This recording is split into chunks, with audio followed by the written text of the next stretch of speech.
ચલો આપણે જીવતર માતાની પૂજા કરશું. જય જીવતર માં, જય જીવતર માતા કી જય. અમે પહેલાં જ ચિત્ર દોરી લીધું હતું. જય જીવતર માં. ભૂલ ચૂક માફ કરજો. મારા દીકરાઓને ખૂબ ખૂબ પ્રગતિ કરાવજો. આપણે આ વસ્ત્ર માતાજીને ધરાવીએ છીએ. જય માતાજી. અને આપણે નાગલા ચુંદડી કહી છીએ આપણા ગુજરાતીને તો બધાને ખબર જ હશે. આ ઘોડિયું દોર્યું છે અને અંદર 2 બાળકો સૂતા છે, એવી રીતના કર્યું છે. હે માતાજી. અહીંયા ફૂલ તો ચોટશે નહીં, પણ ટ્રાય કરીશ. ચોટી જાય તો સારી વાત છે. અરે વાહ, ચોટી ગયું. હે માતાજી. અહીં ચોટશે. હે માતાજી. જય ચામુંડા, જય જીવતરમાં, જય દીકરાઓને. જય માતાજી.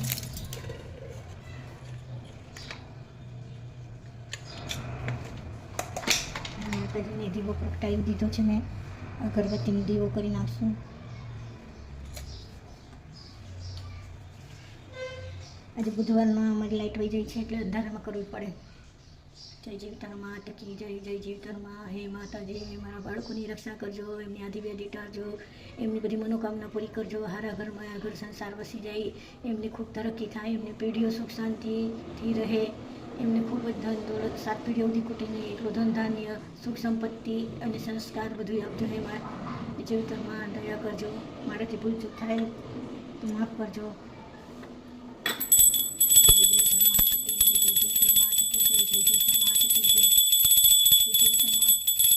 માફ કરજો.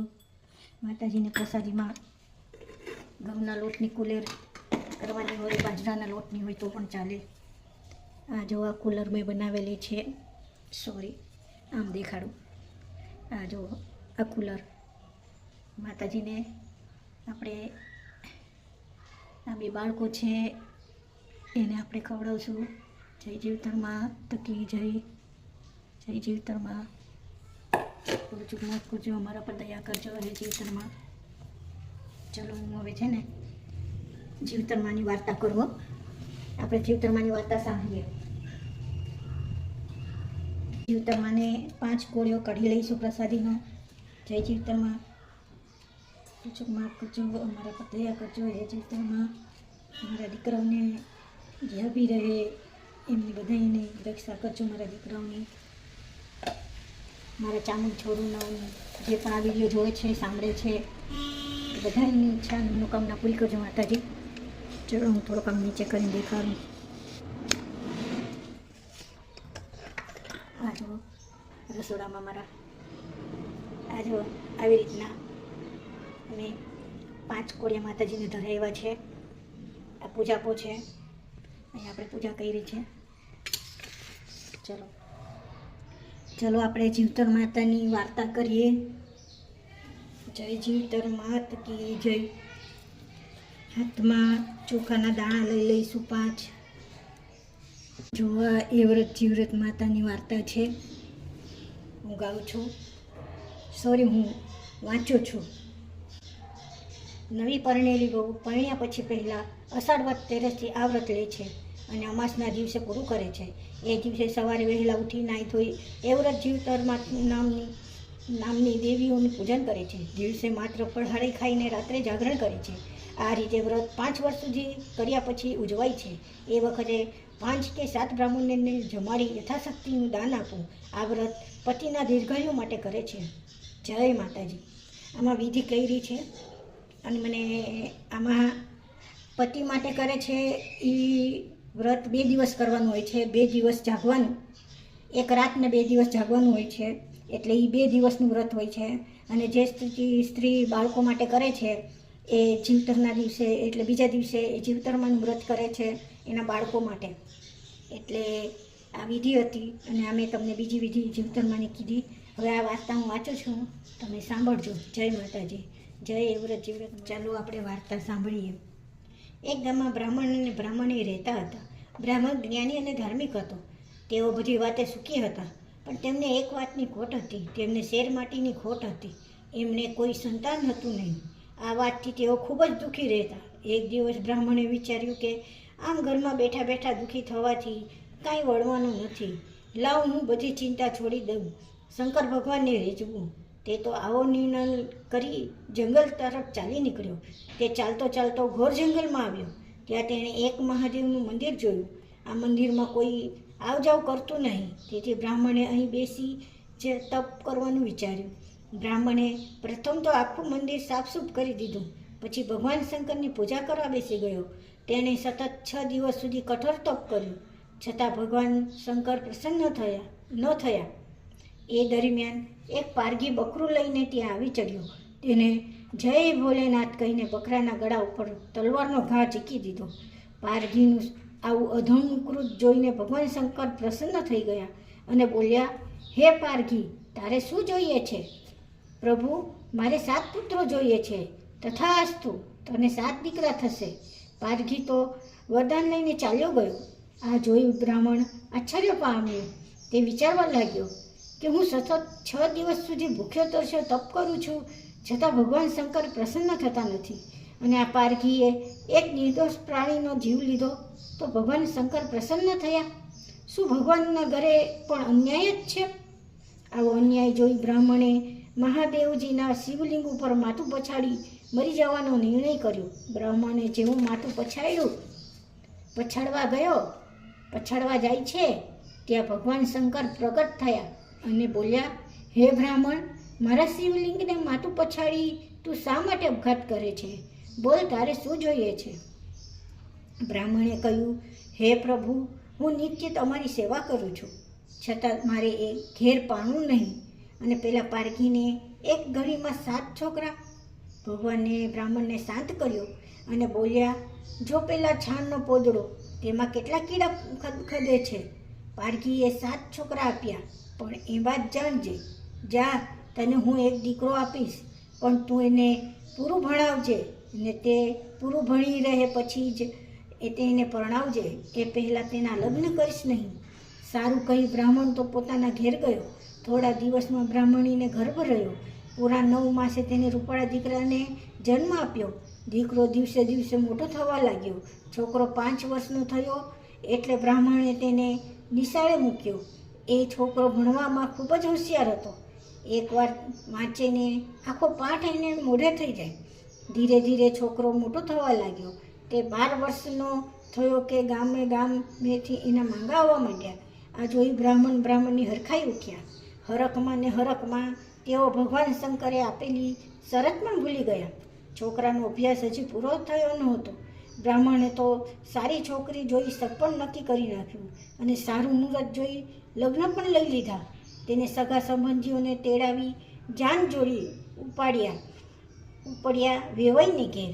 3 દિવસ પછી લગ્ન પતાવીને કન્યાને લઈ જાન વાછી ફરી. રસ્તામાં પવનનું ભારે તોફાન થયું. આકાશમાં વાદળા ચડી આવ્યા અને વીજળીનો ગડગડાટ થવા લાગ્યો. જોતમાં તો મુશળધાર વરસાદ તૂટી પડ્યો. વરસાદના પાણીમાં બળદ ચાલતા બંધ થઈ ગયા એટલે આખી જાન નીચે ઉતરી એક મોટા ઘટાદાર ઝાડ નીચે રોકાઈ ગઈ. એવામાં વરરાજાને કંઈક કરડ્યું અને એક ભયંકર ચીસ પાડી. વરસાદમાં કોઈને કોઈ દેખાયું નહીં. એક મોટો કાળો નાગ સડસડાટ દૂર થતો દેખાયો. થોડી વારમાં તો વરરાજાનું આખું શરીર લીલુંછમ થઈ ગયું. આંખો ફાટી ગઈ, મોઢામાં ફીણ આવ્યા અને વરરાજાનું પ્રાણ પંખેરું ઉડી ગયું. જાનૈયોમાં રોકકળ શરૂ થઈ ગઈ. બ્રાહ્મણી તો હૈયાફાટ રુદન કરવા લાગ્યા. છેવટે બધાને સમજાવીને તેમને માંડ શાંત રાખ્યા. અંધારામાં બધું વાર રોકાવામાં જોખમ છે. સબની વ્યવસ્થા કાલે સવારે કરીશું. આમ કહી બધા બ્રાહ્મણીને આગળ કરી રડતા ચાલતા થયા. પરંતુ વહુ તેમની સાથે રહી ગઈ નહીં. તે તો સબની પાસે બેસી રહી. બધાએ તેને ઘણી સમજાવી, છતાં તે એકની બે ન થઈ. તે તો પતિના માથાને પોતાના ખોળામાં લઈને રાતના ઘનઘોર અંધારામાં વરસતા વરસાદમાં ભીંજાતી બેઠી. તેણે વિચાર્યું કે મારા જીવની તો મને પડી નથી, પણ મારા પતિના સૌને વાઘ દીપડા ખેંચી જશે તો તેની અવગતિ થશે. બધા જાનૈયાઓ ચાલ્યા ગયા એટલે વહુએ પોતાના પતિના સૌને ખભા ઉપર ઉપાડી પડતી આખરતી ચાલવા લાગી. એવામાં વીજળીના ચમકારે તેને નજીકમાં એક મહાદેવનું દેહેરું જોયું. તે તો સૌને લઈ દેહરીમાં બેઠી અને અંદરથી સાંકળ ભીડી દીધી. મધરાત થતાં એવ્રતમાં આવ્યા. જુએ છે તો દેહેરું બંધ અને અંદરથી સાંકળ ભીડેલી. એવ્રતમાં બોલ્યા, મારા દેહરામાં કોણ છે? ભૂત છે કે પ્રેત છે? વહુ તો બિચારી ધ્રુજવા લાગી. ધ્રુજતા ધ્રુજતા તેને બાણું ખખડાયું. એવ્રતમાને જોતા જ વહુ બોલી, માં, હું ભૂત નથી કે પ્રેત નથી. હું એક દુખિયારી સ્ત્રી છું. દુઃખની મારી આપને શરણે આવી છું. પરણીને આવતા મારા પતિને સાપ કર્યો. માતાજી, મારા પતિને જીવતો કરો. જય માતાજી. એવ્રતમાં બોલ્યા, જો તું મારું કર્યું માનીશ તો હું તારા પતિને જીવતો કરું. વહુએ કહ્યું, માં, તમે જે કહેશો તે કરીશ. એમ કહેતા જ સવે એક પડખું ભર્યું. થોડી વાર થતાં ત્યાં જીવતરમાં આવ્યા. તેમને દેહરાના બારણા બંધ કરી જોઈ બોલ્યા, મારા દેહરામાં કોણ છે? ભૂત છે કે પ્રેત છે? વહુએ બારણા ઉઘાડ્યા. જીવતરમાં જોતા જ તે બોલી, માં, હું ભૂત નથી કે પ્રેત નથી. હું એક દુખિયારી સ્ત્રી છું.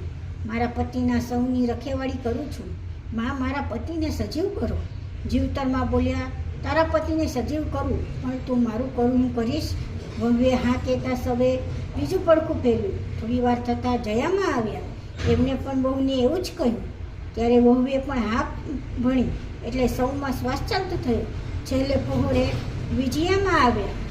એમણે પણ વહુને પોતાના કહ્યા પ્રમાણે કરવાનું કહ્યું, વચન લીધું. એટલે વિજયામાએ પાણી ભરીને મૃતદેહ પર અંજલિ છાંટી. ત્યાં તો વરરાજા આળસ મળીને ઊભા થયા. વહુ તો હરખમાં ગાંડી ઘેલી થઈ ગઈ. વરે કહ્યું, આપણે બંને અહીં ક્યાંથી આવ્યા? બીજા જનૈયાઓ કેમ ગયા? એટલે વહુએ માંડીને બધી વાત કરી. પછી વર કહે, મને તો ભૂખ ખૂબ તરસ લાગી છે. વહુ તો દોડતી મંદિરની વાડીમાંથી ફળ લઈ આવી અને મંદિરના કૂવામાંથી પાણી લઈ આવી. પછી બંને જણાએ ફળ ખાઈ ધરાઈને પાણી પીધું. વર વહુ બંને જણા મંદિરને ઓટલે બેસી વાતો કરવા લાગ્યા. ત્યાં ગામના ગોવાળો ગાયો ભેંસો લઈને ચરવા નીકળ્યા. તેમની નજર સામે જ બેઠેલા વર વહુ પર નજર પડી. તે તો અચરજ પામ્યા. તેમને થયું, અરે, આ વરના મા બાપ તો ગામમાં રોકકડ કરે છે અને અહીં તો આ બંને જણા બેઠા બેઠા વાતો કરે છે. ગોવાળો તો ઘરના તરત જ ગામમાં જઈ વરના મા બાપને ખબર આપી. બધાએ રોકકડ કરવાનું બંધ કર્યું. પછી આ વાતની ખાતરી કરવા છાનામાના તપાસ કરી તો તે વાત સચ્ચી નીકળી. વરના મા બાપ તો પોતાના દીકરાને સજીવ થયેલો જોઈ રાજી થઈ ગયા. તેમને જાન જોડીને વરકન્યાના સામૈયા કર્યા. ધીરે ધીરે સમય પસાર થવા લાગ્યો. બ્રાહ્મણી તેમનો દીકરો વહુ ચારેય જણા આનંદથી દિવસો પસાર કરવા લાગ્યા. 2-3 વર્ષ બાદ વહુએ એક કૃપાળા દીકરાને જન્મ આપ્યો. મધરાત થઈ કે વ્રતમાં આવ્યા. તેઓ બોલ્યા, વહુ, મને આપેલું વચન તને યાદ છે કે નહીં? હા માતાજી, યાદ છે. તો લાવમાં તારો દીકરો મને આપી દે. વહુએ તો દીકરો લઈ બાળોથી વીંટીને અવતારમાંને આપી દીધો. માતાજી તો દીકરાને લઈ અલોપ થઈ ગયા. સવારે ઉઠીને સાસુએ ઘોડિયામાં જોયું તો છોકરો ન મળે. સાસુએ પૂછ્યું, અલી વહુ, છોકરો ક્યાં ગયો? વહુએ કહ્યું, મને ખબર નથી. સાસુને વહેમ થયો કે વહુ એકલી જંગલમાં રહેલી અને પોતાના મરી ગયેલ પતિને સજીવ કરેલો, માટે નક્કી જ એના ઉપર કોઈ કારસ્થાન હોવા જોઈએ. છોકરો ગુમ થવાના સમાચાર આખા ગામમાં ફેલાઈ ગયા. આખા ગામમાં હાહાકાર વર્તાવા લાગ્યો. સમય જતાં તે વાત ભૂલાઈ ગઈ. વહુને બીજી વાર મહિના રહ્યા. બીજી વાર વહુએ દીકરાને જન્મ આપ્યો. આ વખતે જીવતારમાં આવીને દીકરાને લઈ ગયા. સાસુને થયું કે નક્કી મારી વહુ ચૂડેલ જ લાગે છે, તે જ આ છોકરાને ખાઈ જતી હશે. ત્રીજી વાર પણ વહુએ દીકરાને જન્મ આપ્યો. આ વખતે તો સાસુમાં લાકડી લઈને આખી રાત ચોકી કરતા રહ્યા. મધરાત થતાં જયામાં આવ્યા. તેમને સાસુમાને ઊંઘાડી દીધા અને વહુ પાસેથી બાળક લઈને અલોપ થઈ ગયા. સવાર થતાં સાસુમાની આંખ ઉઘડી. તેમને ઘોડિયામાં જોયું તો દીકરો જ ન મળે. સાસુમાં તો વહુને ગમે તેવા શબ્દ બોલવા લાગી. ધીરે ધીરે આ વાત રાજાના કાને પડી. તેમણે આ બાબતે તપાસ કરવાનું વિચાર્યું. ચોથી વાર વહુએ ફરી દીકરાને જન્મ આપ્યો. ડોસીમાને તરત જ રાજાને આ વાતની ખબર આપી. રાજા પોતે ખુલ્લી તલવાર લઈ ઘોડિયા પાસે ચોકી કરતા બેઠા. મધરાત થતાં વિજયામાં આવ્યા. ઘર દર વખતની જેમ વિજયામાએ પણ રાજાને ઊંઘાડી દીધો અને બાળકને લઈ અલોપ થઈ ગયા. બહુ બિચારી શરત પ્રમાણે માતાજીને છોકરો આપી દીધો. સવાર થતાં રાજાએ ઉઠીને ઘોડિયામાં જોયું તો છોકરો ન મળે. રાજા પણ અચંબામાં મુકાઈ ગયા. સાસુમાં તો માથું ને પેટ બેય કૂટવા માંડ્યા અને કહેવા લાગ્યા, રામ ચૂડેલ, તું તો મારા 4 દીકરાને ખાઈ ગઈ, તોય ધરાતી નથી. આમ કહેતા વહુને મારવા લાગ્યા. પણ વહુ બિચારી શું કરે અને શું બોલે? તે તો મૂંગી જ રહી. પાંચમી વાર વહુને દિવસો રહ્યા. આ વખતે વહુએ દીકરીને જન્મ આપ્યો.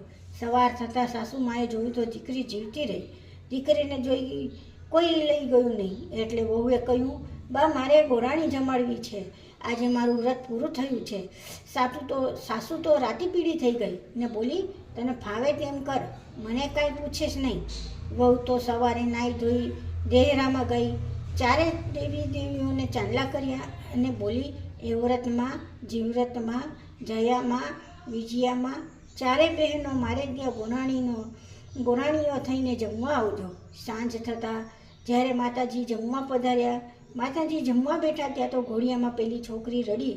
એટલે માતાજીએ પૂછ્યું, દીકરી કેમ રડે છે? સૌને 2 ભાઈ અને મારે તો એકેય ભાઈ નહીં. અરે બેટી, તારે તો 4 ભાઈ છે, જો આ રહ્યા. આમ કહી 4 માતાજીએ એક ભાઈ પાછો આપ્યો અને સૌને દીર્ઘાયુષ્યના આશીર્વાદ આપી ચાલ્યા ગયા. સાસુ તો આ જોઈ અચરજ પામી. તે તો પોતાની વહુને ડાકણ માનતી હતી, પરંતુ આ બધું માતાજીનું કામ હતું.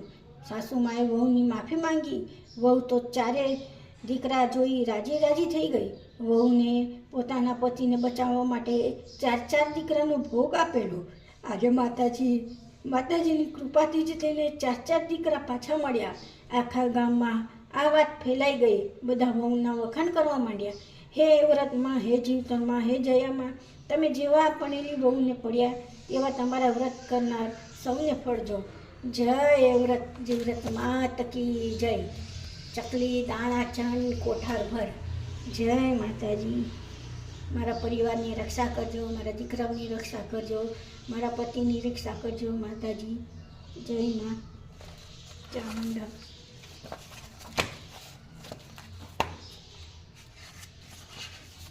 આ વાર્તા હતી એ વ્રત જીવતરમાની. એટલે આજે જીવતરમાનું વ્રત મેં બાળકો માટે કર્યું છે, મારા દીકરાઓ માટે.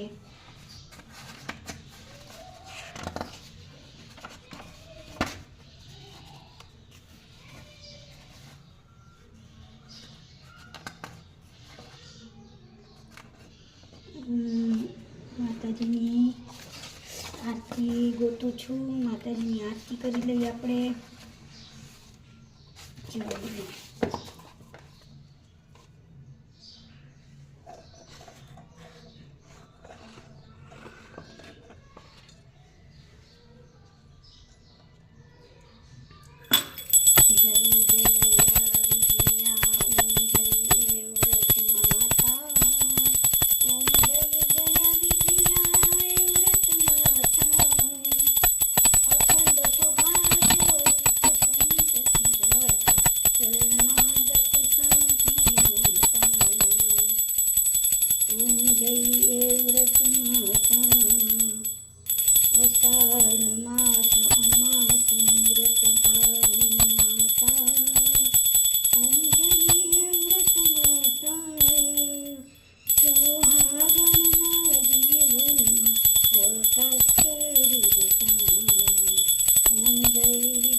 મા પૂજા કરી, આરતી કરું, વિનંતી કરી કરું મા પાડી સાદ, વેળાવળી થઈ છે માતા, અરે થાય જમવા ઘંટનાદ, જમજો તમે વળી ધીરે ધીરે, પણ રાખવા કરે બાળ સાદ, હાજર કર્યું છે કાંઈ આજે, કરી અમીમય કણ પ્રસાદ, હે માં ભક્તિ પ્રમાણે શક્તિ કરું છું, શક્તિ પ્રમાણે ભક્તિ કરું છું, હે માતાજી આ મારી કુલેર પ્રસાદી ધરાવી છે, તમે ખાજો એને પ્રસાદ તરીકે, અને અમારા ઘરમાં વાસ કરજો માતાજી, મારા દીકરાઓની રક્ષા કરજો, જય માતાજી, જય વ્રત જીવ્રત માત કી જય, જો આપણે જીવતર માતના કી જય.